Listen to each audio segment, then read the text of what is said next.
Good evening, everybody. My name is Josh Middleton. I'm the superintendent of schools here in Granite Falls. I'm here with Carol Panegas, who is the president of the Community Coalition, and we're really excited to be here hosting our second parent forum for the 22-23 school year. And tonight's topic is on drug trends and prevention. And we'll introduce speakers in just a few minutes. We do have a number of people on Zoom who are watching. For those who are here, I do want to let you know that in the back, we have some delicious food from the culinary arts program from the high school. And if we could just give them a round of applause for providing that. And for those who are watching, it's not too late to come down and enjoy that as well as join us in person. But thank you all for joining. You know, this is always an important topic, and it's been an important topic for decades, and it continues to be. And so we really wanted to bring to our community information on the trends that we are seeing, and also provide some tools for prevention. Tonight's presenters are Lieutenant Hayes from Snohomish County Sheriff's Department, our chief, Tom Dalton, and also from the Education Service District, Chris Jury. And so we'll be inviting Lieutenant Hayes here in just a minute to come up. But first I want to turn it over to Carol, who wants to also welcome and share some information before we proceed. Thank you, Dr. Middleton. Welcome. I'm so glad to see you all here tonight. And one of the missions of the Community Coalition is a healthy community. And as parents and community members, you play a huge role in that with our youth.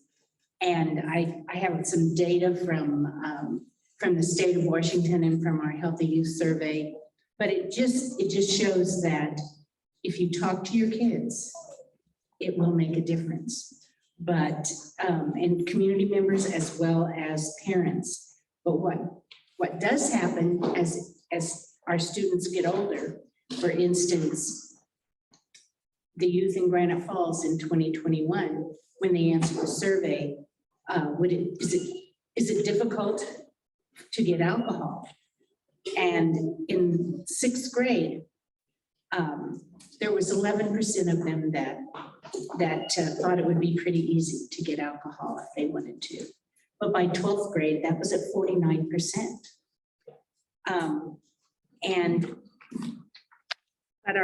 But our students didn't know that prescription drugs were not good for them, and that they shouldn't, that they could hurt themselves if they took prescription drugs.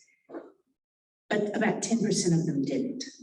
So still, that talking to your kids. Where do our youth get alcohol? For those that were consuming alcohol, almost around 50% of them were getting it from home by the 8th grade. Those are only students that were consuming alcohol, though. And of all the students who had ever used marijuana at least once, 6th grade, it was 2%, 8th grade, it was 11%, but by 12th grade, it was 53%. So starting that conversation, start the conversation, have the conversation at home. And in the community, we set the example. And I just want to welcome you here tonight. You've made a wise choice. Thank you, Carol. And before we go further, and before I bring Lieutenant Hayes up, I do want to say for those who are on Zoom as well as here in the audience, if you do have questions, I know both of our presenters are encouraging that. So please, if you have a question, raise your hand or go onto the chat and we'll get that question to the presenter. So Lieutenant Hayes, it's all yours. All right. Thank you for being here. Thank you, Doctor. Good evening, everyone. As introduced, my name is David Hayes. I'm a lieutenant with the Snohomish County Sheriff's Office, and I'm currently the operations lieutenant at the Snohomish Regional Drug Task Force. So I really do appreciate the opportunity to come and talk with the community and hopefully give you some information that you don't already know, or maybe you can give me some information that I don't already know, because I really do appreciate the questions as well. So thank you, Tom, for putting this together and getting me invited to this. Look forward to your questions. So I wanted to start out the presentation just kind of talking a little bit about the Drug Task Force, who we are, what we do. There's my I Love Me page. So I've been in law enforcement for almost 30 years. I started in Marysville in 1994 and then came to the sheriff's office in 1998. I've been here ever since. So and I did a little stint in the state house for about 6 years too. So that kind of really broadened my perception and viewpoints on public policy, particularly when it came down to law enforcement, because I served on the public safety committee down there and got to deal with a lot of different subject matter when it came down to state policies. So this is really, are you doing that? Okay. All right. So yeah, we're just going to talk a little bit about who the Drug Task Force is, what we do, some drug trends, and then I have some slides on drug identification as well. So the Drug Task Force is the largest, the Snohomish Regional Drug Task Force is the largest multi-agency local drug task force in the state of Washington. So that's our basic makeup right now. And we're actually down about 12 positions, 12 detective positions in the task force because of staffing. Staffing throughout law enforcement is way down right now for multiple different reasons. We won't really get into that, but that's, we're made up, like I mentioned.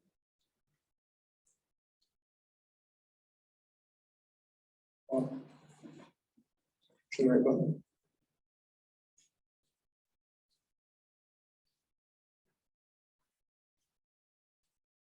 Okay, so we're made up of the Sheriff's Office, Everett PD, Linwood, Edmonds, State Patrol, some state partners, Department of Corrections, State Patrol, and our federal partners. And just a brief snippet real quick. Down here you see NW HIDA, that's Northwest High Intensity Drug Trafficking Area. And one of our federal partners that we get resources from the federal level through the Office of National Drug Control Policy, which is a White House program. So that's, and you'll see that we have an in-house county prosecutor as well as the Drug Task Force. So this is the mission of the Drug Task Force. You know, I kind of suppose that most people out in our community would think, well, what does a drug task force do? Do they just go out and arrest people that are using drugs, or folks that are working on down at the street level? If you go down into South Everett or South Snohomish County, or even up to Smoky Point, or even here in this community, the answer is no, we don't. The Drug Task Force focuses largely on mid to high level drug trafficking. So when you talk about the Sinaloa cartel or the new generation Jalisco cartel out of Mexico, we're focusing on the players that get their drugs from Mexico. So we always try, if we do start something at a lower level, we always try to work it back to the dealers, the people who are bringing it up from the border or from Arizona or California, wherever the source is. So we focus largely on that. But I suppose most people out in the community don't think about all of the other things that the Drug Task Force does. Education is part of it. We come and do public education talks like this. We talk to school districts, the Housing Authority in Everett, and to any of the employers out there that like Pioneer Health Services. We talk with them about drug identification, just so if they find something in one of their facilities, they know what they're looking for. And with the dangers of fentanyl nowadays, and especially with the new insurgence of fentanyl powder coming in, that's a very dangerous substance, and people need to be aware of the possibilities of that with health issues. So, but these are some of the specialized services that we talk about. Now, you heard me mention a moment ago that we don't really deal with street drugs, but we do when it comes down to a local agency, a local partner agency the city of Everett or the city of Arlington, Lake Stevens, if they have a specific drug problem going on, there's a couple areas in Snohomish County where we consider to be open drug markets. I don't want to call out a specific community anyway, but I think most people probably know down at Airport and the Highway in South Snohomish County, or Casino in Evergreen and Everett, Smoky Point. We'll go into communities like that and do street level enforcement. And like I said, we always try to work it back up to the dealer.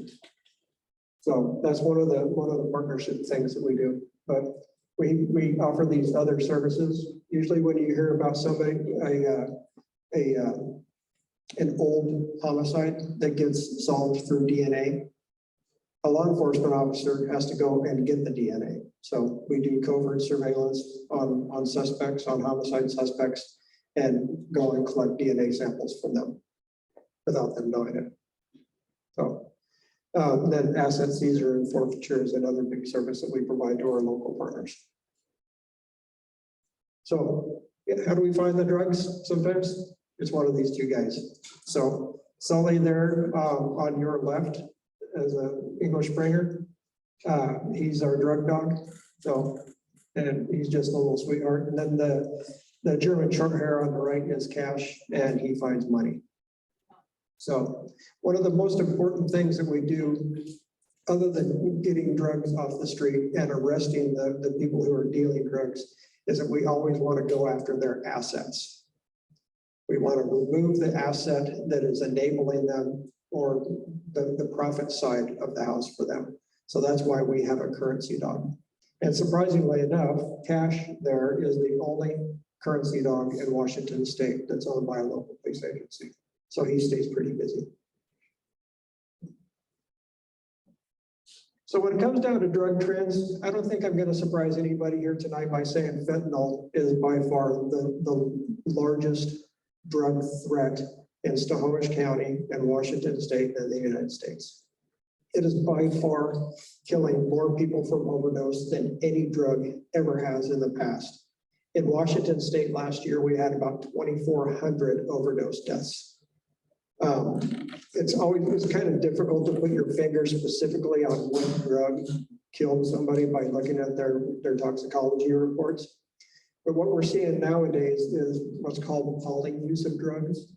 It's very rare that we'll find just one street drug in a toxicology report. Oftentimes it'll be fentanyl and methamphetamine, or cocaine and fentanyl.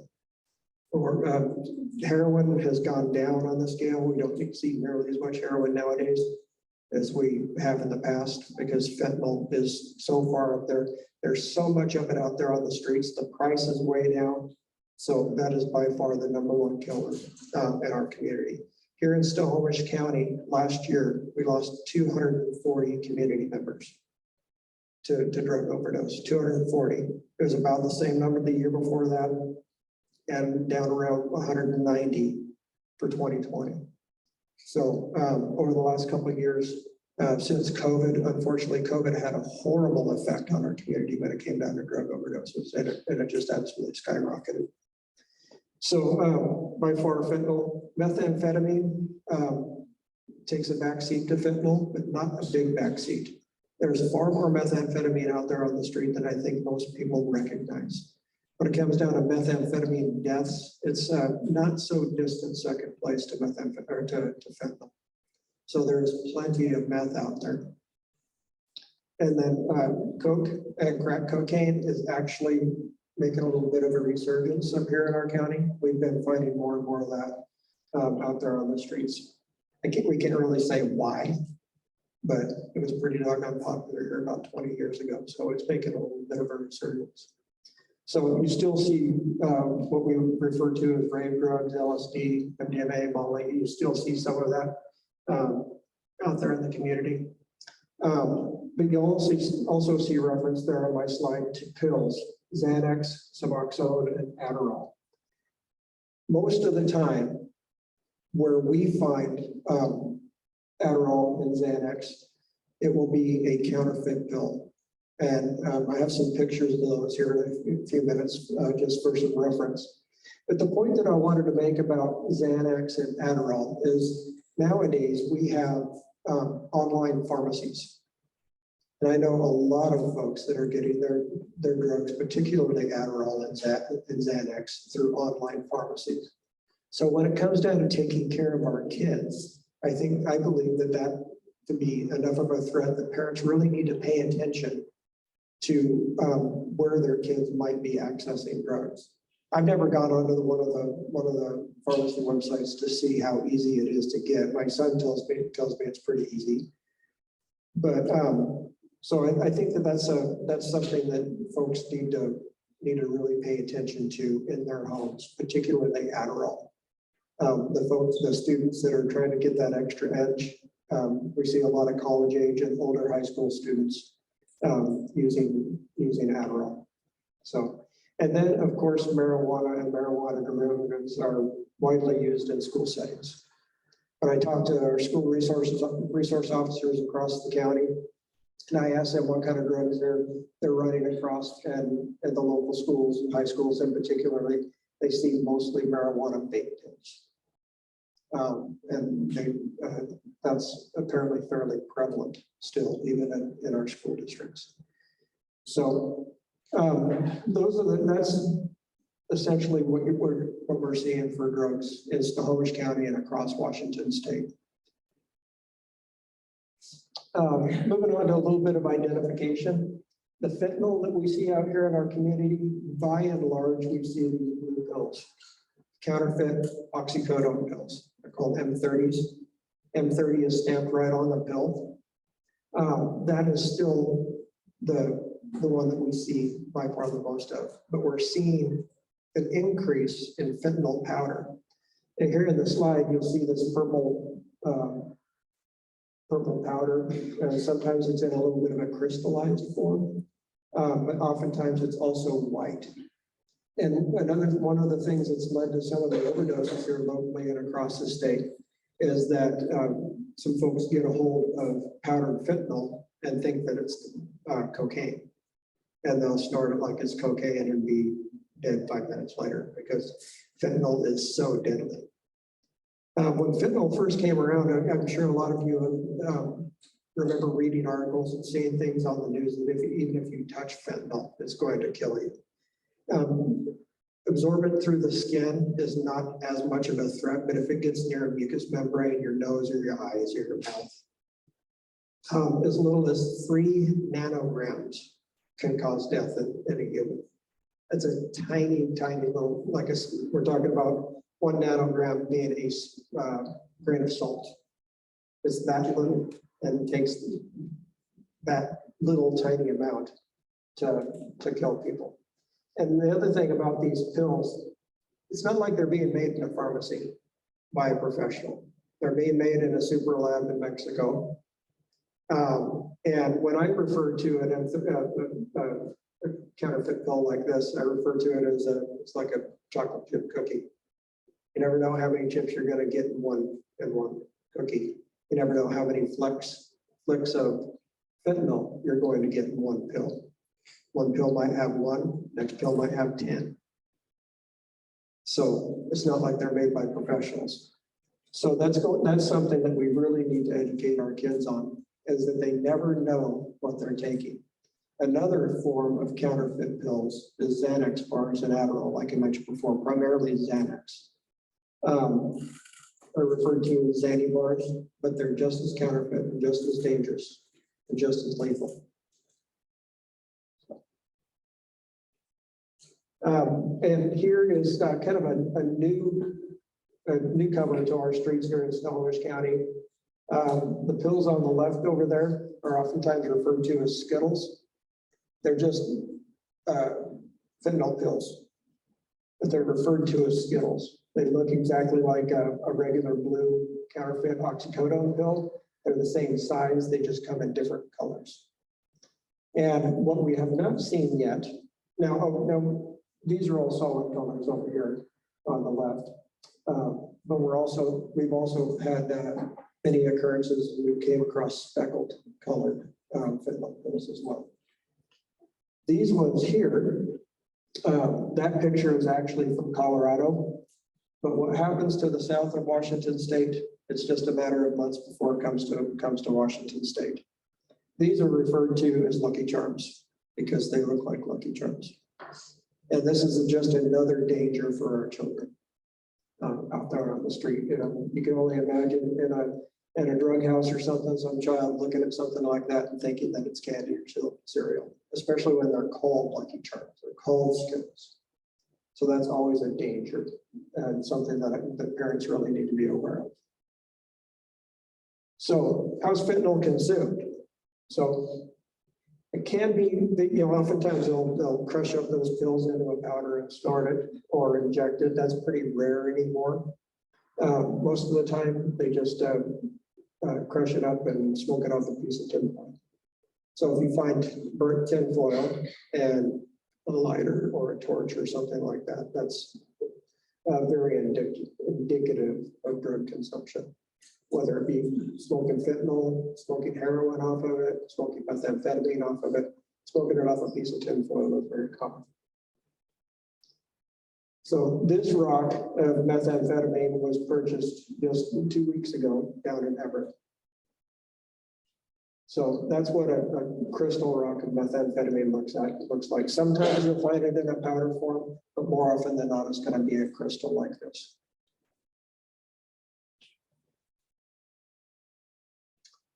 So I wanted to share with you a couple pictures of Xanax and Adderall, just so you know what they look like. Like it shows here, the color of Adderall changes depending upon the dosage sometimes. Here's some photos of some paraphernalia. Like I mentioned before, the burnt tinfoil. A tutor is usually a glass pipe that they use to inhale it off of the burnt tinfoil. So electronic scales, that's usually for dealing and stuff, but you could still potentially find scales. Glass pipes, that picture there with the blue tubing out on the end of it is typically what you would find looking like a glass pipe. They'll smoke it through the surgical tubing just to cool it off a little bit. But we find a lot of glass pipes out there with paraphernalia. And then small Ziploc bags with typically some sort of white residue in them. So I thought it would be remiss in not talking a little bit about marijuana. You know, a lot of folks out there in our community thought that marijuana was solved. It's no big deal anymore. There's no dangers to it. But there is dangers to dealing marijuana. And when it comes down to the illegal marijuana out in our communities, if you go to one of the local marijuana stores, the folks are professionals, they're business owners. But what we had out here on Getchell here a few months ago, that particular house you see in the bottom right is a Chinese marijuana grow up. Washington State is one of the largest producers of illegal marijuana because of lax laws and lax enforcement. So this fella was exporting his marijuana oftentimes to Chicago and clear over on the East Coast. So there's still plenty of marijuana houses, illegal marijuana houses out there. If you find a professional marijuana farm, you'll never know what it is because they don't look like it. They're usually inside warehouses. There's tons of security around them. They have a huge the state has a huge regulatory impact on those legal marijuana farms. But this is just a normal house in our community right here, just outside of Granite Falls. There's a marijuana grow operation. We have them all over Snohomish County. So some drug slang. If you hear your son or daughter mentioning these words, that might be what they're talking about. So oftentimes when it comes, it's very easy in the past when we're talking about blues are just fentanyl pills. Brown is typically heroin. So Xanny bar, blow, crack, kind of older terms there. But those are some of the common terms that we see. So pricing and availability, I wanted to put this slide in here largely just to demonstrate to you folks the presence of illegal drugs in Snohomish County. These are the prices that our detectives are paying. These are the prices that the people down on out on the street are paying.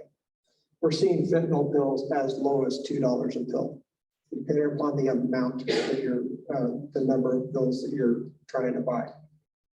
And what I mentioned before, what happens in the South eventually happens here. We are finding instances in California of fentanyl pills going for 75 cents. So, and what does that tell us? That tells us that it's readily available in our community, and there is a ton of it available. When you see prices that cheap, when you see a gram of methamphetamine go for about 20 bucks, that's pretty darn cheap. Methamphetamine is incredibly light. So if you were to see a pound of meth, that is a ton. That is a lot of methamphetamine. And same with the fentanyl powder. It's very, very light material. But it's becoming more and more available in our communities.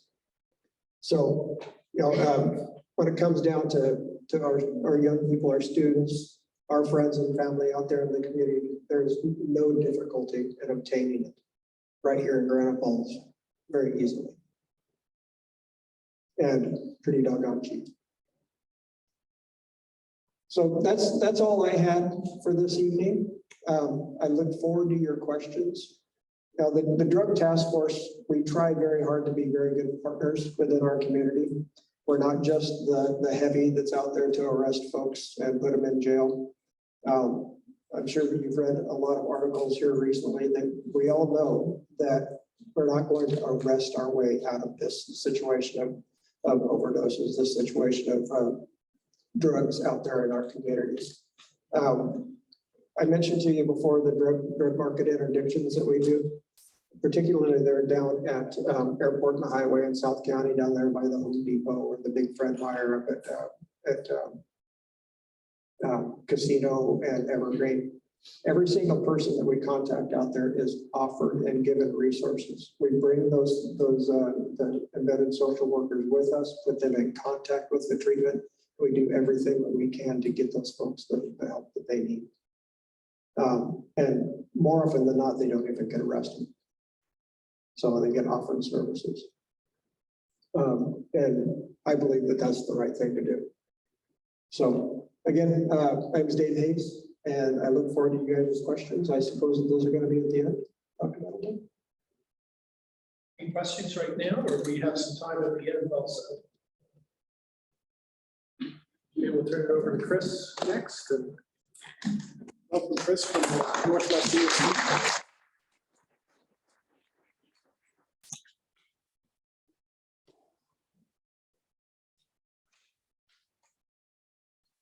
This will keep me from talking with my hands so much, so this is good. All right.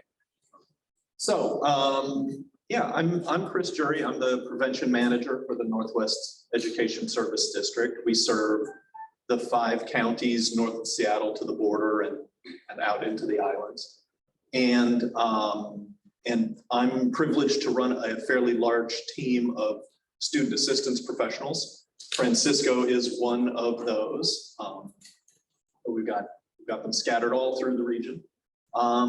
Yeah, before doing this, I taught GED for a while. I worked countywide doing prevention, worked for FEMA for a while, so did response to the Oso slide, did response to the shooting at Pilchuck, and then been doing this for a while. So been around.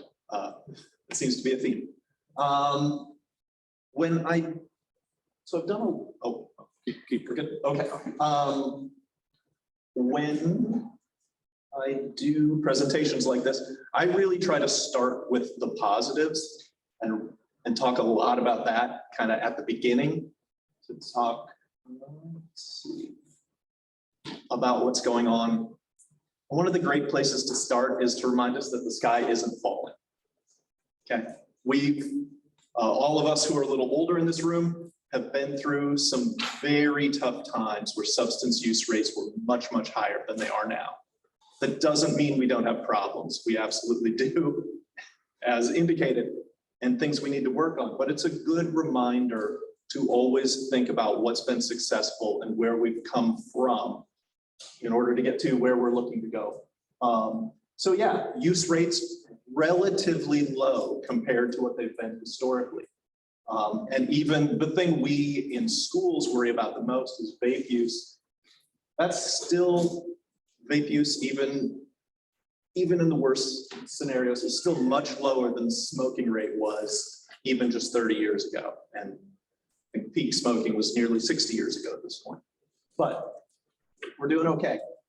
A good example of the changes we've seen over the years, we often think that teen pregnancy and teen parenting is a relatively recent phenomenon, and it very much is not. The peak was 1957 for teen birth rate. Teen pregnancy rate about the same time. It's less than 1/5 of what it used to be.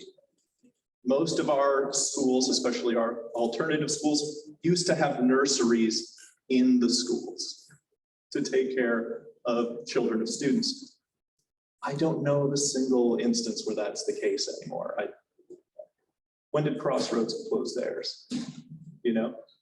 I don't know what year we partner with the daycare now, Sure. but it's for part of our curriculum.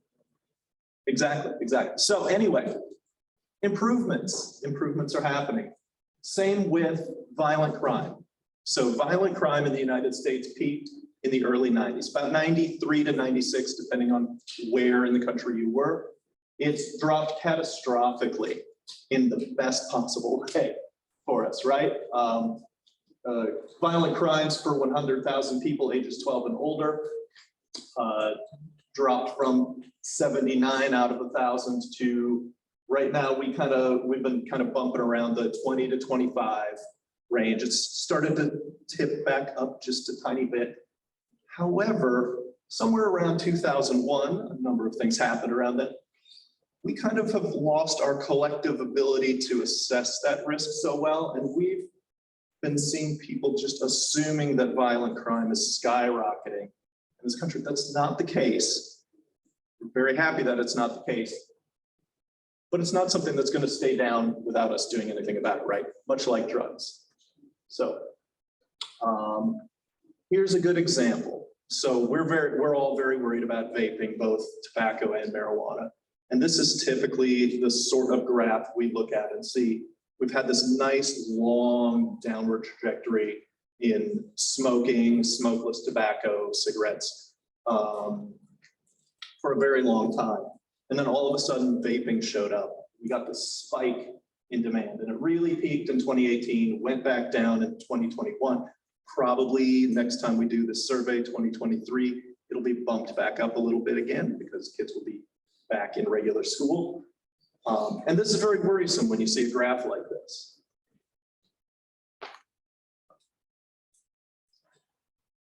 There we go. But this is from Florida. I couldn't find a Washington State one, but this is maybe a better look at what tobacco really looks like in most of our communities. We started quite high. The peak in teenage smoking was 1965, just shy of 50%. By the late 90s, we were down to about 30%. You can see nice downward trend lines over time, and then vaping peaking back up and changing that trend. Not what we want to see, but kind of an anomaly. And we did a really good job at preventing smoking and getting kids away from cigarettes. We can do that again. We just have to do the work. Marijuana, again, marijuana has been one of the weird persistent drugs. And we'll take a look at a bunch of trends. Marijuana use amongst teenagers really peaked in about 1979. Right about 50% were using routinely. Dropped way down in the early 90s. It really wasn't very fashionable, but came back up in the late 90s and has held very steady across time. We see this big drop in 2021, mostly because it was the Healthy Youth Survey data, and kids hadn't really been around each other quite a bit. We expect that's going to pop right back up to be hanging out with that kind of steady trend line. Again, this isn't necessarily what we want to see, but we expected when marijuana was legalized and kind of social norms started going in a way we weren't happy about, that we were going to see teenage marijuana use spike back up to 1970s levels. We haven't seen that yet. I think that speaks really highly to all the work so many people in this room have been doing. So here's a good look, 2010 to 2021. Here's kind of the trend lines we've been seeing. So alcohol has always been our most frequent drug of abuse. I think that's going to change. I think vaping and marijuana are going to overtake it soon. But we've been on this nice downward trend with that. See marijuana very steady, except for the 2021 drop. Cigarettes, nice downward trend. All illegal drugs have bumped up a little and came back down, but they've been fairly steady. And our prescription painkillers, which we were really worried about a decade ago, that trend has really, really come down for us nicely. Again, because of a lot of hard work done at the school level. So drinking is a great success story in terms of teenage use. So the peak for underage drinking in the United States was 1982. That's when it was at its absolute worst. For 10th graders, state of Washington, United States, and several foreign nations as well, peak use rate was just shy of 70%, meaning just shy of 70% of every 10th grader had consumed alcohol within the last 30 days, okay? 2021, we are just shy of 20%. That's nearly a 75% drop. It's a huge change. And there's a whole bunch of reasons that change happened. There's changes in community norms, huge changes in laws, huge changes in enforcement. Thinking back to my time in high school, the difference between what would have happened to me if I'd have gone to high school drunk versus what happens now, huge difference, right? Huge difference. It was just sort of a thing, you know, go sleep it off and maybe we'll call your parents, maybe not. Now we care. Now we do something about it, right? Get these kids connected to stuff. And here's the reason why it's important that we did that. Underage drinking is incredibly expensive, okay? So this was a study done in 1998 by the Fire Institute. I adjusted for inflation so we could be talking about dollars that make sense to us today. If we had not changed the drinking rates, and in 1998, those were right around 45 to 50%. If we had not made the changes that we've made to bring those drinking rates down, traffic crash costs, including fatalities and all the enforcement around it, would have cost us about $33.1 billion last year. Violent crime, $65 billion. Burns, drowning, suicides, fetal alcohol spectrum disorder, alcohol poisoning, treatment costs, these all would have added up to $106 billion. That would have been enough to pay for every graduating student to go to college for free. That's how expensive underage drinking is, okay? Our costs have come down because we don't have anywhere near the rates, but it's still very expensive. But we've done some great work on this, right? I think we've all seen that. So the problem we run into with substance abuse is that it's extremely complicated, right? Underlying human nature, there's no such thing as a society that doesn't have some sort of intoxicating substance involved in that society, right? We've got genetics, we've got cultural stuff, we've got mental health, we've got adverse experiences. I'm sure most of us are familiar with the adverse childhood experiences study and things like that. Economic factors, social factors, your experience at school, your gender, your sexual orientation, all of these things lead to a complex, what would you call it, a tapestry maybe, for our young folks to wade through in figuring out how they're going to deal with substances that are around them. And then there's huge impacts when we do use. There's family impacts, there's school, mental health, physical health, economics, disability services, law enforcement, alcohol, tobacco, marijuana industries. It's a huge industry now in our state. So when we start really working on use, then we're taking money away from an industry and they've got a problem with that. It gets complicated really fast, right? And some of these really simple solutions ended up not being solutions, right? we know that this just didn't work very well with kids. It didn't really resonate, except sometimes as a joke. And that's unfortunate because it was well-intentioned. We know that the DARE program really struggled in a lot of places. And great intention and great integration of officers into the schools, but we just didn't see a lot of great results from it in a lot of cases.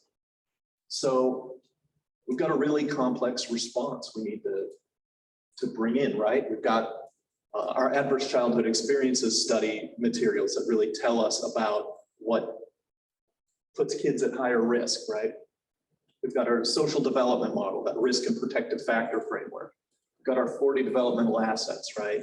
And then we've got this ongoing tension between trying to do prevention and when that fails, trying to get people into treatment. It becomes really important. And this is a quote from one of my old bosses. As just a reminder that it doesn't really matter which of these things you're invested in. They're all kind of important.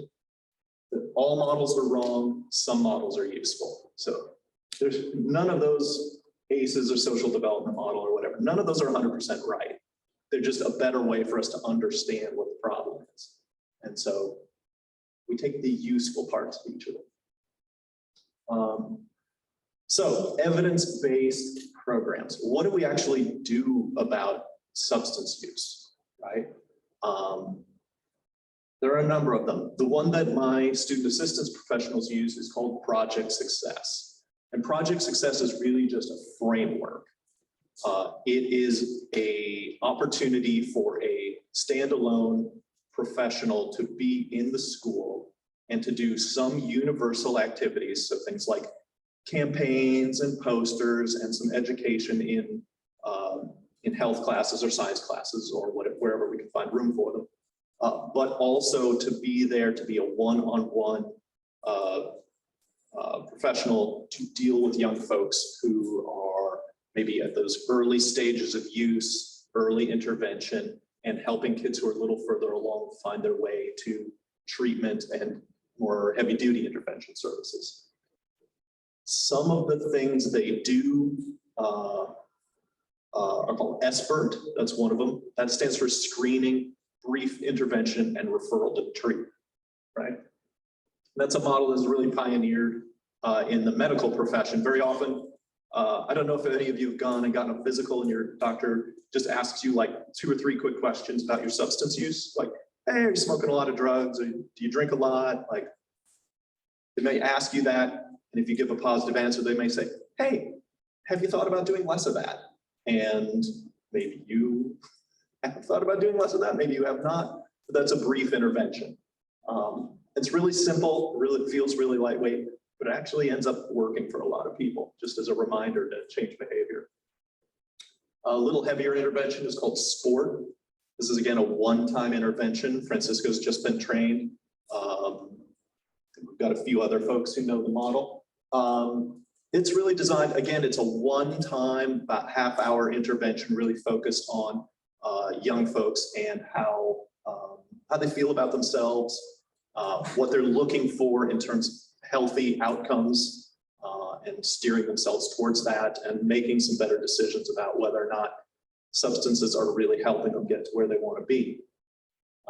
Got Life Skills. That's the program designed by Botvan. This is a really heavy program. It's designed for middle and early high school. Takes the place of about 14 weeks worth of health classroom time.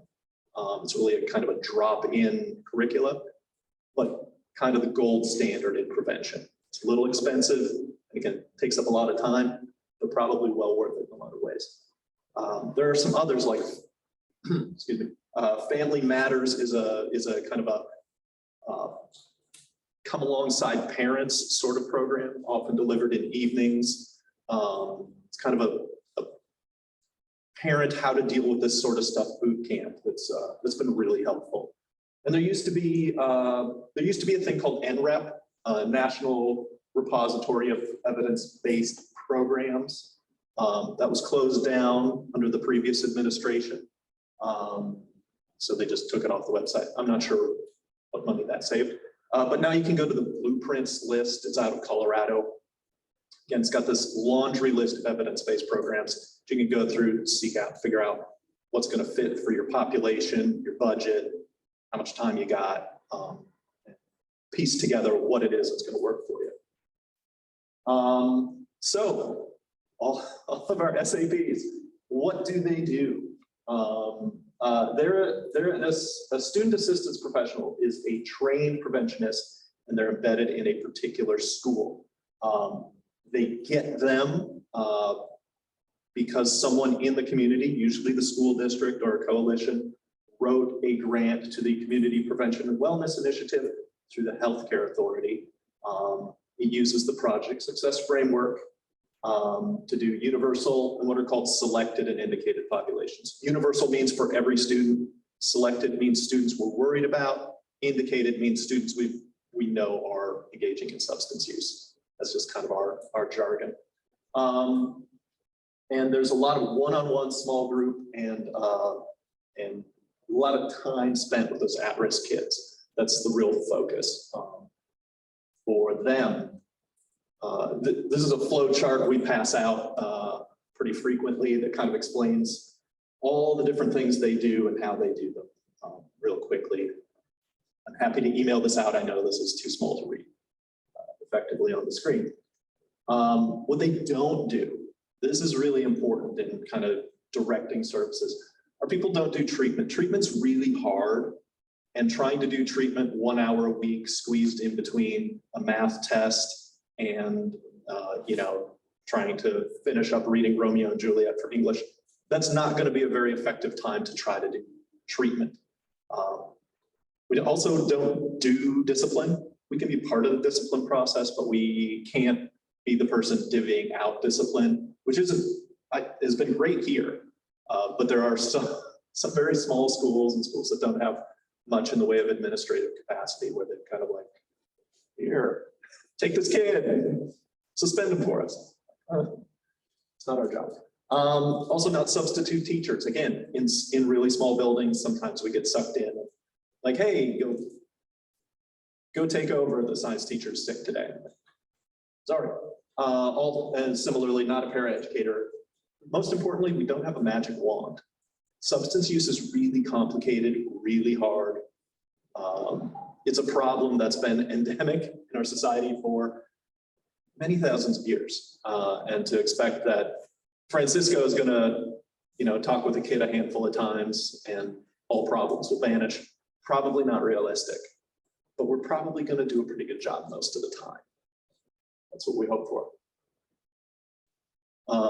And I give this presentation a whole bunch, so you're lucky to have an SAP.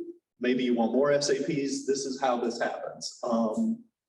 You can be identified by the Healthcare Authority as a high needs community, which Granite Falls has been. That's why you were selected for cohort 7 of the Community Prevention and Wellness Initiative grant. And then you would become a site for them. Or you can pay either us or another agency to deliver those services, hire someone on your behalf and deliver them and train them and supervise them. Or we are also happy to provide technical assistance for district staff if you've got someone you want trained up in how to do this sort of work. Very often we'll have a handful of part-time counselors or a couple of paraeducators who want to do a small piece of the job. Maybe they want to run a children of substance abusing parents group or something. We can train someone how to do that. It's pretty simple, pretty lightweight stuff. We can probably do that. To train someone to be a full-time SAP, that's a little heavier lift. It may take a while. But that's kind of what we do. And just a note, I say we do a lot of individual work. Sometimes we will group kids together, but that can be really tricky. It's something we really have to think about. It's great for non-using students, those kids we identify as kind of at risk. So that's often, we use this acronym COSAP a lot, children of substance abusing parents, but very often that could just be called involved others, other important people in their lives who are involved with substances. That's a group that works really well. We also will sometimes grab a group of kids who are brand new to the school district, maybe mid-year, and bring them together and have a short group. High transitions and mobility has always been a big risk factor for kids who lose their support structures, especially if they're moving multiple times in a year. That can be really hard on a kid.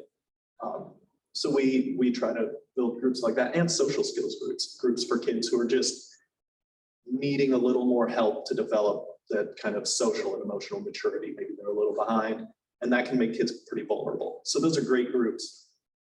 Groups are really tough for kids who are actively engaged in substance use. What you don't want to do is essentially just be introducing kids to other kids who have drugs. That's not usually a recipe for success, at least in the school setting. In a community setting, it can be much more effective. And the parental role of what do parents do with this? And this is, again, another quote from my former boss. He used to always say that he didn't worry about kids who use drugs to feel good. He worried about drugs. He worried about kids who use drugs to feel better. I don't love that quote, but I thought it was really an interesting way to differentiate two things. Kids who are maybe dabbling or checking out what drugs are all about versus kids who are users who are having actual substance abuse issues in their life. And those are two very different tracks. We treat them very differently. But what can parents do? When we're on the prevention side, it's really about modeling behavior. There's high expectations and support to meet them. So it's not enough to just tell the kid, you're gonna go and you're gonna get good grades and you're gonna whatever. You can do that all you want, but if you're not supporting them to reach those goals, it's not gonna be terribly successful. Having really clear rules, standards, expectations, what's going on in this house, what's okay in this house, and what isn't. Open communication, and really helping kids develop that sense of agency, developing that sense of self-efficacy, that they can do things, that they can solve problems, that they can come to resolutions that don't involve substance use and relying on maybe less appropriate peers. And then when we get to that intervention piece, if you're worried about a kid and their substance use, the first part is to always come with supportive love, right? Throwing the kid out, eroding their support structures is only going to collapse what little was in their life that was helping them. Really trying to gain a good understanding of their level of use, for their frequency of use, understanding where they're at in kind of a broad spectrum of substance use disorders. Finding access to professional help if it's warranted. This can be tough right now. There's a shortage of available intervention and treatment services. We know that. We've got people calling us every day asking us for stuff that we just don't have the bandwidth to provide, unfortunately.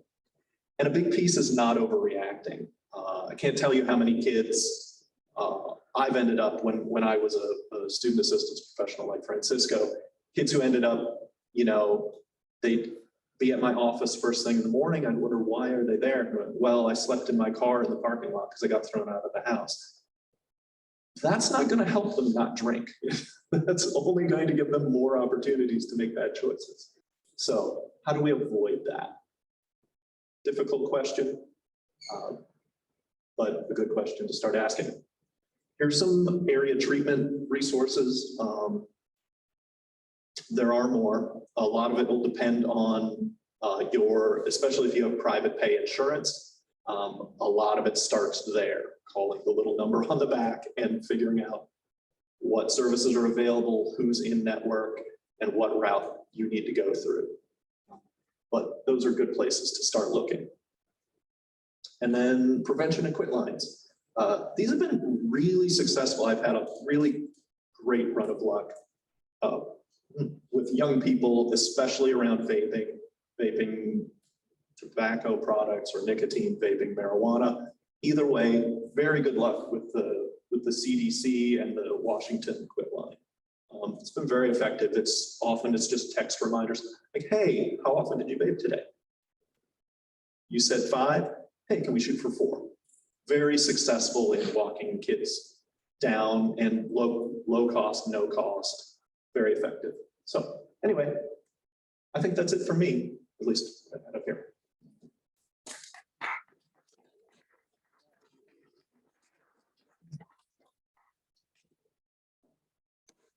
So Lieutenant Hayes, would you come up and join Chris, and we'll have sort of an open question and answer.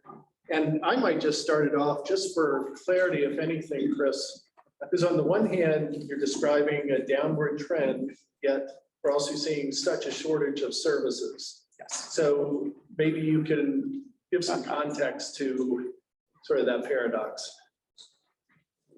A lot of, I think your staffing concerns with your detectives is exactly the same spot we're at, where the available workforce cratered. Lots and lots of people decided to retire. It's a great time to retire. Who wants to do this work remotely or at least weird, wearing a mask and suit. So a lot of people retired. A lot of people moved from fairly, let's be honest, fairly low pay public service sort of work into private. There's no problem right now if you have a ton of money and can fly someone to an isolated island to do that level of treatment. There's no problem finding that. There's plenty of that available. It's all the rest of us who can't afford that. That's where the shortage lies. Thank you. And I guess for Lieutenant Hayes, the question I had, before the presentation, we did have a parent ask a little bit about vaping, and I don't know if you got to that in your presentation, but do you want to share a little bit about vaping and what you're seeing on the law enforcement side? I don't have a personal experience with it. I mentioned that I reach out to the school resource officers occasionally, ask them what they're seeing in the high schools and middle schools. And they mention that that's what they see the most of is vaping and THC vaping. And one of the points that I didn't make before, was that we have seen instances in the horror stories, and I'm not doing this to be an alarmist or anything like that, but there have been instances of other types of substances making it into those vaping solutions. So I guess my point in bringing that up is to just implore to our parents, implore our kids to keep in mind that they never know what they're getting when they're talking about drugs. And even THC vaping, I know that those cartridges are more professionally made. It's very rare, what I mentioned before, but we have seen instances more at a national level of fentanyl and other things showing up in vape pens. So, but it's pretty doggone rare. Thank you. So Dan, if you would monitor the chat in case any questions come across, and anyone in our audience have a question, I'll pass the mic to you.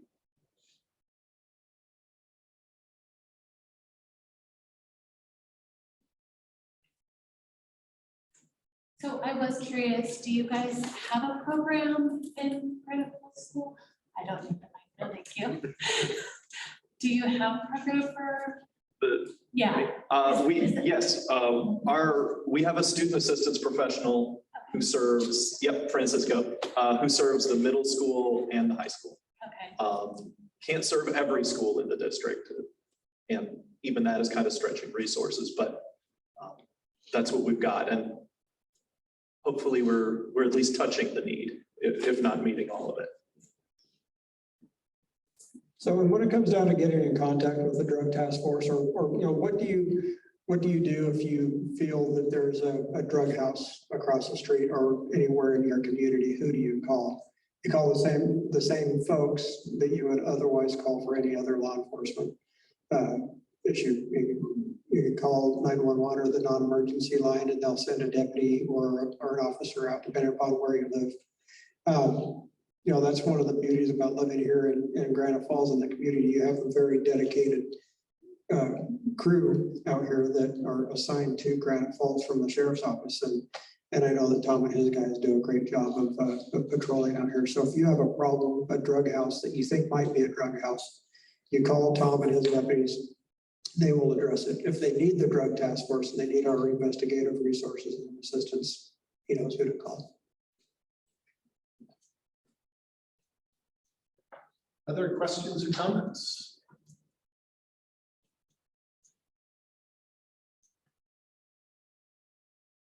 Right. none on the chat.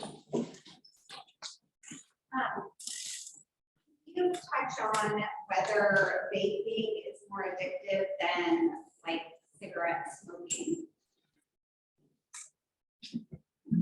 That's a tricky one.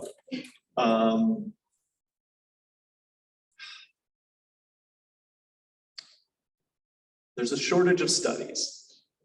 The studies we have seen tend to say that for older folks who have been kind of long-term smokers, there does seem to be some ability to use vape to moderate intake. It doesn't seem to be very good at helping people quit, but it does seem to be good at helping people moderate. But for young people, especially in the Juul era, which I really think it was like 2016 to about 2021, early 2021. Juul is now, I think, totally defunct, if not very near. I'm sure they're still kicking around. Anyway, the little pods that went into them contained an awful lot of nicotine, and there was no real way for kids to kind of moderate their intake. And so they were using a boatload of nicotine all at once. And so that was really tipping them into a nicotine addiction pretty quickly. And also very often they would use it excessively and then end up someplace like my office throwing up because they had just taken like essentially a pack's worth of nicotine in like 20 minutes, which is very not good. So. Okay, I hope that answers some. Yeah. Okay. So could you tell me, like, is there, so my kids are 13 and I have 2 7-year-olds, and my boys are all adopted and all come from the foster system. So my main concern is I don't want my boys to have the same life as, and we do a lot of talking about drugs. Is there anything else we can do? Like, I rack my brain nightly on what I could do for my kids. Yeah, I mean, from our perspective, and you'll probably have a different perspective, from our perspective, the big thing is, again, that building a kind of a system of support and trust and good modeling of behaviors, and again, that those high expectations and support. If you can do that, your chances of young people developing serious addiction issues go way, way down. And one thing we know from our work in high schools is for every year you get down the road, your likelihood of becoming addicted drops. So if you start drinking regularly at age 12 or 14, I think we all know people like that, your likelihood of becoming addicted to alcohol is pretty high. If you can wait till 16, it's lower. Get to 18, even better. 21, not necessarily home free, but very unlikely that someone who doesn't drink until they turn 21 is going to develop an alcohol problem later in life. It's just chances and percentages of likelihoods. There's no guarantees anywhere, but it sounds like what you're doing is exactly what we'd hope for and giving the best possible chance. Hope so. Hope so. And monitor their social media. Oh, my kids don't If have. they're on there, yeah, that you know of. I'm the worst mom in the world. I had a question concerning social media, but I have, seems like lately I've read so much about the online pharmacies, but how easy it is for kids to get drugs through the online pharmacy. Are we seeing that type of activity in Snohomish County now? Or Any information that I give you on that would be anecdotal. I know that it's available, and I know that there are instances on those online pharmacies where I don't know how they confirm that you are who you say you are on the online thing. So I've just been told that it's very easy. But even when it comes down to on social media, Snapchat, Instagram, that's how a lot of people are getting their drugs. The illicit drugs, like fentanyl or methamphetamine. It's usually Snapchat and Instagram. For what we see, I don't know that we see as much of that with the kids. They seem to have, if they're determined to get something, there's usually a way to do it. Maybe someone else is getting it from a pharmacy for it. I don't know, but we don't see as much of that so far. Just that question on how this meeting is promoted. Was it sent out to the parents of school children and this is the turnout for all of Granite Falls. And I'm sorry, This is the turnout for Granite Falls. sign on Zoom.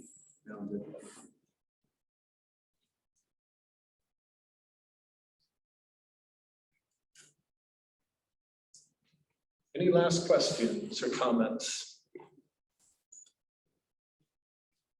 Right, before we wrap it up, I do want to share that on February 27th, we have our next parent forum, and that's on student mental health.